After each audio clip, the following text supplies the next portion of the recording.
Are you getting frustrated with the inaccurate estimated range in your Tesla? How does Tesla calculate your estimated range? These are the problems that most owners face. Today we have brought you a solution to these problems. We'll help you crack down what Tesla means by the estimated range and why does it differ from the real-world range. Also, we'll show you how you can get your real-world range right at your Tesla touchscreen. For this, we are only going to use the most reliable source, and that's Tesla itself. So let's get started.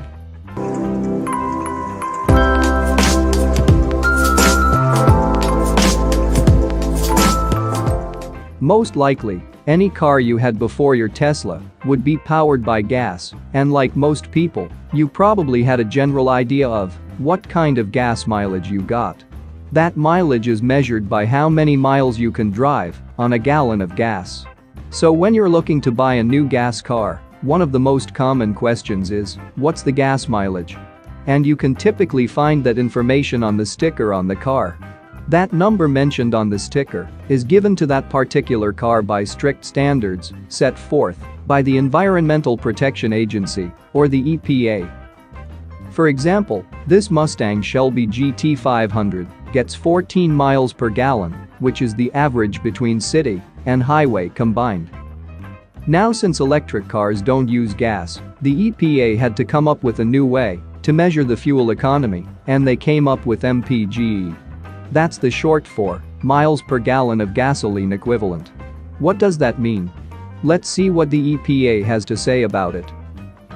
Think of this as being similar to miles per gallon, but instead of presenting miles per gallon of the vehicle's fuel type, it represents the number of miles a vehicle can go using a quantity of fuel with the same energy content as a gallon of gasoline. Sounds confusing? Let's make it a bit simple. You can just look at the driving range as defined by the EPA. When the vehicle is fully charged, this value represents the approximate number of miles that can be traveled in combined city and highway driving before the vehicle must be recharged. Now that looks much simpler. So as we look at the original sticker for this long-range, rear-wheel drive Tesla Model 3, the EPA estimated driving range is 310 miles. Now it's important to understand all of this because it will help you better understand what Tesla has to say about the range of your battery. Now Tesla essentially defines range in the same way the EPA does. They go on to say that you can display a range as either the percentage remaining or an EPA-rated mileage. Now this is the part we want you to pay close attention to. The displayed range in your Tesla is adapted based on the fixed EPA test data, not your personal driving patterns. Note this very carefully, it says, not your personal driving patterns. We have seen many times on Tesla forums and social media that the displayed range is impacted by your personal driving habits and the environment. But that isn't true at all. Tesla states that it's natural for the displayed range to fluctuate due to the nature of battery technology and how the on-board computer calculates range, which once again is based on fixed EPA data and not your driving habits or environment. Now, the actual range and the displayed range are different because your actual range does indeed depend on your personal driving habits and your environment. Now if you want to monitor your actual range, there's an app for that, and it can be easily accessed on your touchscreen. But before moving further, we hope you would be clear about what range Tesla displays on your screen and why it differs from your actual range. So now, let's check out how you can get your actual driving range right on your touchscreen. Tesla has developed an energy app, and it's quite shockingly very accurate. That's because it estimates range based on your driving habits and environment, such as drops and gains in elevation, along with the outside temperature. So upon opening the app, which is accessed by tapping the arrow icon at the bottom of the screen and then tapping the energy icon. Now, we know it can look a little intimidating at first time, but by taking a closer look, you'll discover it's actually quite simple. So first and foremost, let's break down what we're looking at. We start with the vertical line on the left side, which represents the amount of energy you are using. That energy is measured in watt-hours per mile. Now we know, you're thinking, watt-hours per mile? What does that mean? Well, think of it as a unit of energy your Tesla uses in 1 mile, and for those outside the US, can consider 1 kilometer. The lower this value will be, the less energy you are using. The horizontal line at the bottom is the number of miles traveled. This can be measured in increments of 5, 15, and 30 miles, or 10, 25, and 50 kilometers outside the US. Now, that can be changed by tapping the respective distance below it. To the right of that, you will see 2 different buttons, Instant and Average. Instant is only useful if you want to instantly see the impacts of a particular driving habits, such as stepping on the accelerator to aggressively pass someone, or what kind of impact driving down a hill can have on your range. So, when you have it set on instant, you will see the projected range change up and down very rapidly, and this really won't do you any good if you want an accurate measure of how much range you have left in your battery. However, the average range calculates your projected range based on the last 5, 15, or 30 miles, depending on your setting. Now, you may have noticed, we mentioned projected range, well, that can be seen on the right side of the graph. It's going to give you the most accurate number of miles you have left in your battery. Quite honestly, this is the number that should be projected next to the battery instead of the EPA estimated miles. At the very least, it should be an option, but unfortunately it's not.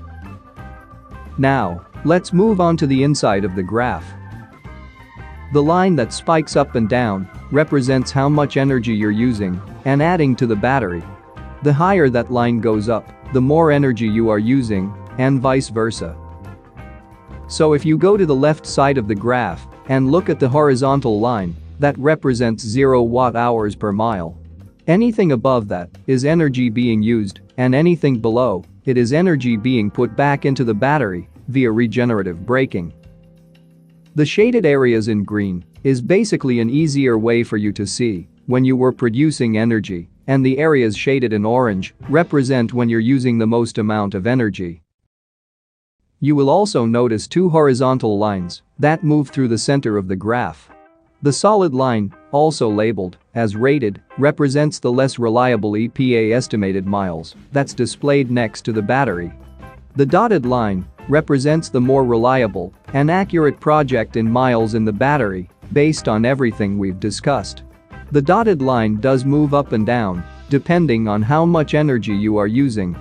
If it's above the solid line, you have less miles than the EPA estimated range, and vice versa if it's below the solid line. And the last one that we want to show you is the top of the graph. You have 2 different buttons, consumption and trip. Consumption shows the graph we have been looking at and discussing so far. Now, by tapping trip, it will show how much range, or rather percentage of the battery, you'll have left once you reach your destination. However, this only works if you have a destination set in the navigation. Like that of the consumption graph, let's take a deeper look at the trip graph, which is even simpler. The vertical line on the left represents energy in your battery in percentage. The horizontal line on the bottom represents miles, or kilometers traveled. On the far right, that's the projected percentage of battery you'll have left at the end of the trip. This is the same number that you see at the bottom of the navigation, turn-by-turn directions.